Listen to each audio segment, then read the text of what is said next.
పరిష్కరించాలి విద్యుత్ ఆర్టిజన్ల సమ్మెను వెంటనే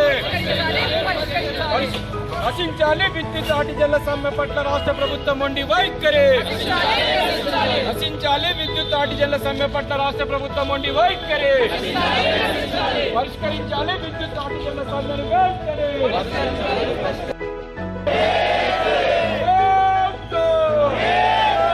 పరిష్కరించాలి విద్యుత్ ఆర్టిజన్ల సమ్మెను వెంటనే పరిష్కరించాలి విద్యుత్ ఆర్టిజన్ల సమ్మెను వెంటనే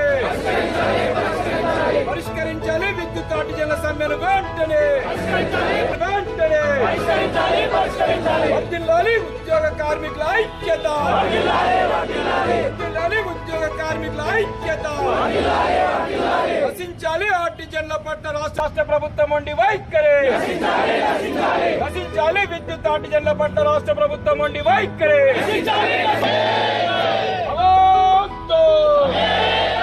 పరిష్కరించాలి విద్యుత్ ఆర్టిజన్ల సమ్మెను వెంటనే ఉద్యోగ కార్మికుల ఐక్యత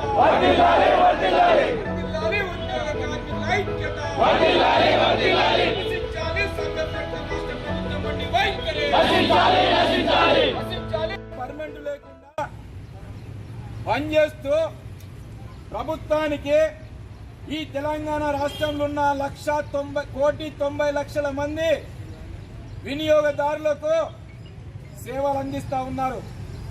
ఈ రోజు లేకుంటే రేపైనా మాకు పర్మనెంట్ వేతనాలు రావా?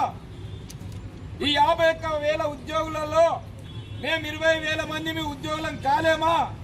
అందుకే కష్టపడదాం, ప్రభుత్వానికి మంచి పేరు తెద్దాం, మనం కూడా రెగ్యులరైజ్ అవుతామని చెప్పేసి ఇన్ని సంవత్సరాల నుంచి పనిచేస్తుంటే పరిష్కరించవలసిన ప్రభుత్వము ఇవాళ బెదిరింపులు చేస్తూ మీకు నోటీసులు ఇస్తామని చెప్పేసి బెదిరించే కార్యక్రమం చేస్తా ఉంది.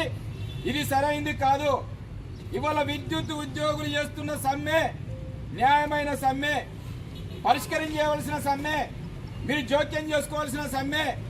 అందుకే ఇవాళ సిఐటిగా రాష్ట్ర వ్యాప్తంగా అన్ని సమ్మెల దగ్గరికి వెళ్లి సంఘీభావంగా అండగా నిలబడని చెప్పేసి ఉద్దేశంతో సంగారెడ్డి, జైరాబాదు, జోగుపేట, నారంకేడు మొత్తం తెలంగాణ రాష్ట్ర వ్యాప్తంగా మీరు ఒంటరిగా లేరు. 20,000 మంది ఈ రాష్ట్రంలో ఉన్న కార్మిక వర్గము సిఐటియు 5 లక్షల మంది సభ్యత్వం ఉంది, మీకు అండగా నిలబడతామని చెప్పేసి ఇవాళ జేఏసీకి మేము కోరుతా ఉన్నాం. మీరు అడుగుతున్నది గొంతమ్మ కోరికలు కాదు. గత ప్రభుత్వం సేవ చేసుకున్నది, గత ప్రభుత్వం మీకు ఉపయోగించుకున్నది, గత ప్రభుత్వం మీకు రెగ్యులరైజ్ చేస్తామని చెప్పేసి అంటే ఒక ముద్దు పేరు పెట్టారు ఆర్టిజన్ అని చెప్పేసి. ఆర్టిజన్ అంటే ఇవాళ వృత్తిపరంగా చేయడానికి అవకాశం ఉంది. మీరు ఈ పద్ధతిలో వస్తే నేను ఆలోచిస్తా, రెగ్యులరైజ్ కోసం ఆలోచిస్తానని చెప్పేసి చెప్పిన వ్యక్తి 10 సంవత్సరాలు పోయిండు, 10 సంవత్సరాలు మాట్లాడలేదు. ఈయన మీకోసం ఆలోచిస్తామని చెప్పేసి మేనిఫెస్టోలో కూడా కాంట్రాక్ట్ కార్మికులకు, అవుట్ సోర్సింగ్ ఉద్యోగులకు, రాష్ట్ర వ్యాప్త రంగాల కార్మికులకు కనీస వేతనము, ఉద్యోగ భద్రత కోసము ఆలోచిస్తామని చెప్పి చెప్తేనే ఈ రాష్ట్రంలో ఉన్న అందరి కార్మికులు ఈ ప్రభుత్వం